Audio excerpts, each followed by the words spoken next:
Well, hello, we're continuing here on the Church History Trail in King John's Castle. And so we're on part 2 and we're in the next level, which is the King John's Castle under siege, 1642. Of course, it was the planters who were in the castle, and it was the Irish Confederate Army who were besieging the castle. And there you can see it's the 1641 rebellion, and there's Phelim O'Neill. And if you want to read any of the information, then just pause the video and hopefully you'll be able to zoom in on that and read it. The siege of 1642 began when Mayor Dominic Fanning allowed the Irish Confederate Army into Limerick under cover of darkness. So there you are. And of course they dug under the walls because they had no siege cannon to collapse the walls, and the city surrendered just before the walls collapsed. But the wall eventually had to be, after the surrender, had to be demolished because it was that bad. There's a wee pistol you can see, and it's from 1642. There's the shot.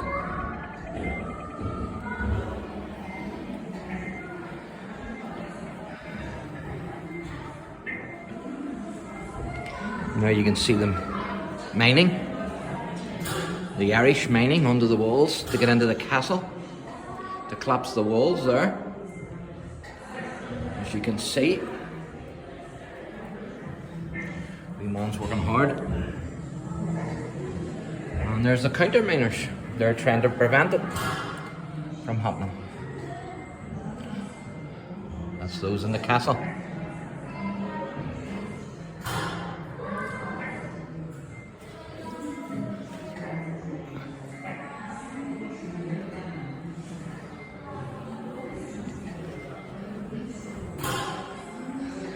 And this here is a model part of the wall, the castle, and here what you can see is a tunnel. As you can see, it says siege tunnel.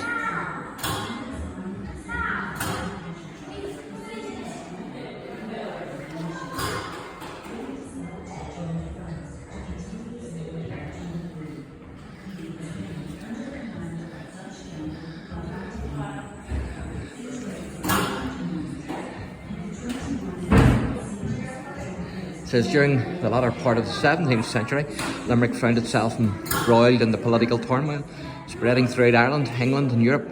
King John's Castle was at the heart of 3 further sieges, which resulted in the deaths of thousands of citizens. Now you can see 1651, the siege of Limerick.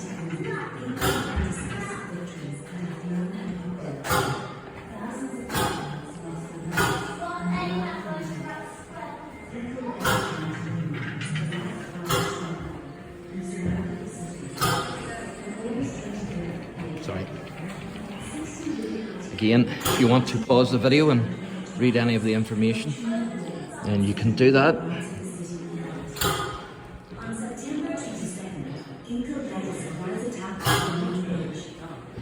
And here we are now during the Williamite Wars.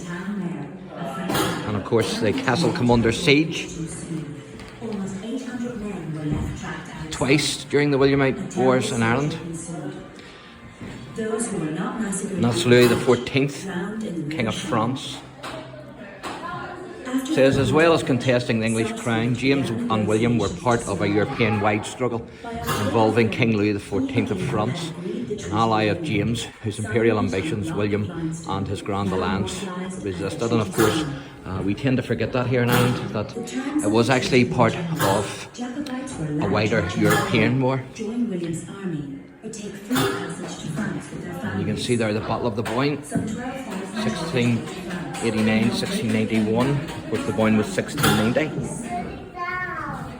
And Jacobite actually comes from the Latin for James, which is Jacobus, and it refers to the supporters of Stuart, the Stuart royal family from the time James II was deposed from the English throne.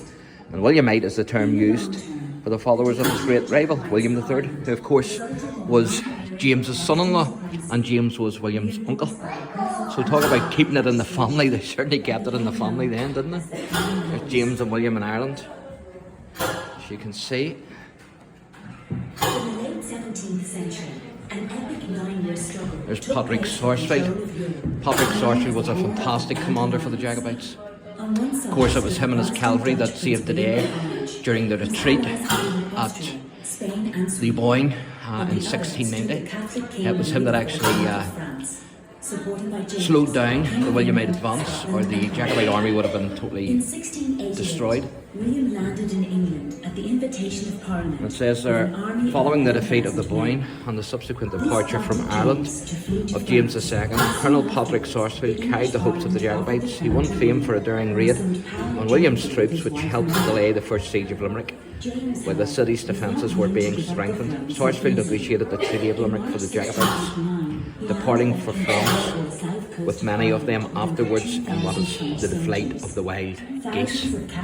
And there's a Treaty of Limerick, and we'll be looking at the treaty stone later.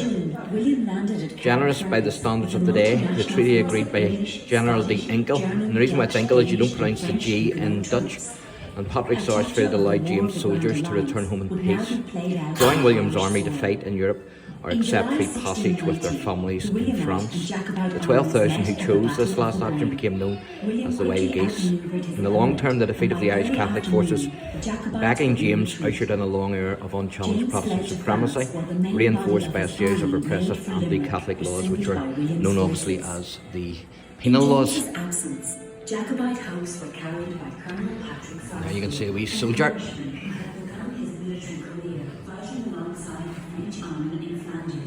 Siege cannon. That's the